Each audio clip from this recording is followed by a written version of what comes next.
নমস্কার বন্ধুরা। পাকিস্তান এখন যেন মৃত্যুপুরী হয়ে গেছে। একদিকে টিটিপি আক্রমণ কমায় তো অন্যদিকে বিএলএ মানে বালুচিস্তান লিবারেশন আর্মি তার আক্রমণ দ্বিগুণ করে। গতকালকে বিএলএ মানে বালুচিস্তান লিবারেশন আর্মি পাকিস্তানি সেনার উপর ঘাত লাগিয়ে হামলা চালালে প্রায় 15 জন সৈন্য ও 2 জন কমান্ডো মারা যায়।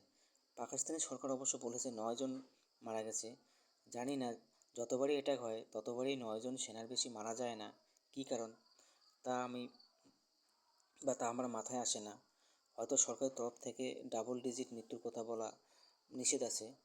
তো যাই হোক, পাকিস্তান এখন এমন চলছে, পাকিস্তান কবেই যে দু টুকরো হবে পাকিস্তান কবেই যে কয়েক টুকরো হবে তা শুধু সময়ের অপেক্ষা। এই হলো মনির দেখেন, এর তো নিজের দেশে কোনো অর্থ নাই, কোনো কিছুই নাই, আবার ভারতের সাথে যুদ্ধ করতে আসছে। যাও গিয়ে ভিক্ষা করে আয়, তারপর ভারতের সাথে পাঙ্গা নিও। এই হলো পাকিস্তানের ম্যাপ।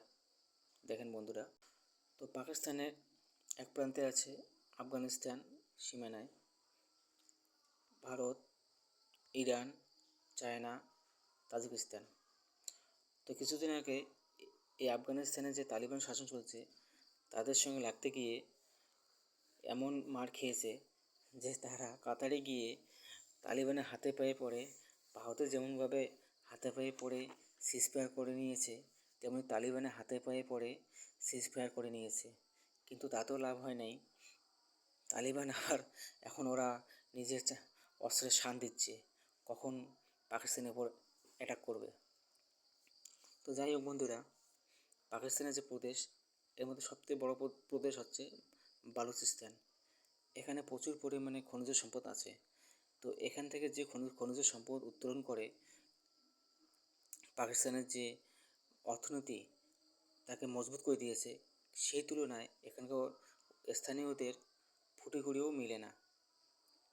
এত এদের উপর অত্যাচার করা হয় এবং এখানকার অধিবাসীরা সে বহুদিন থেকেই পাকিস্তানের সরকারের বিরুদ্ধে স্বাধীনতা সংগ্রাম করে যাচ্ছে।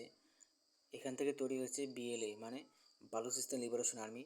তারাও এই অঞ্চলকে মুক্ত করার জন্যই পাকিস্তানের সেনার বিরুদ্ধে লড়াই করতেছে।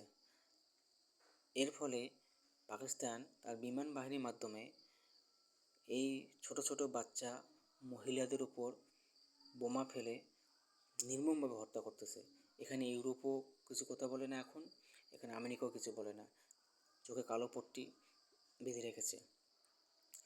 আর একটা প্রদেশ আছে খাইবার পাখতুনখা। এই খাইবার পাখতুনখায় আবার টিটিপির রাজত্ব। এখানে আবার কোনো থানা নাই, এখন এখানে কোনো থানাও নেই। এখানে পাকিস্তানি সেনা গাড়িতে করে যেতে পারে না, যেতে ভয় পায়, প্যান্ট খুলে যায়। তো এখানে টিটিপি তার কিছু অঞ্চলে নিজস্ব নিয়মে আবার চালায়। তো যাই হোক বন্ধুরা, এখন আমরা দেখে নেব পাকিস্তানের যে সমস্যায় তারা জর্জরিত। পাকিস্তানের চারদিকে এখন মাল্টিফ্রন্ট খুলে গেছে। পাকিস্তান আফগানিস্তানের সাথেও তাদের বৈদেশিক নীতি বা ফরেন পলিসি ঠিক নাই। বিএলএ এখন আবার ডাবল অ্যাটাক শুরু করে দিয়েছে। যাই হোক, এদিকে ইন্ডিয়া আবার বাংলাদেশ ও পাকিস্তান বর্ডারে নোটাম জারি করে দিয়েছে। তো নোটাম জারি করার কারণ হচ্ছে পাকিস্তান সীমান্তে যুদ্ধ অভ্যাস 12 দিন ধরে চলবে। এখানে প্রচুর পরিমাণে প্রায় 23,000 সেনা এখানে মোতায়েন করা হয়েছে এবং এই অপারেশনের নাম, এই যে যুদ্ধ কৌশলটা, এর নাম দেওয়া হয়েছে ত্রিশূল যুদ্ধ অভ্যাস। অত্যাধুনিক উন্নত মানের হাতিয়ার, tank, T-19, S-400 S-400 missile, তারপর সুখোই, রাফাল, এই সমস্ত বিমান নিয়ে এখানে যুদ্ধ অভ্যাস চলতেছে। এই ভয়ে পাকিস্তান তার সীমান্তে নোটাম জারি করে দিয়েছে। অদূর ভবিষ্যতে কী হবে, তাহা পাকিস্তানের যে কী দশা হবে তা শুধু সময়ের অপেক্ষা। এই যে ভারতবর্ষের সেনা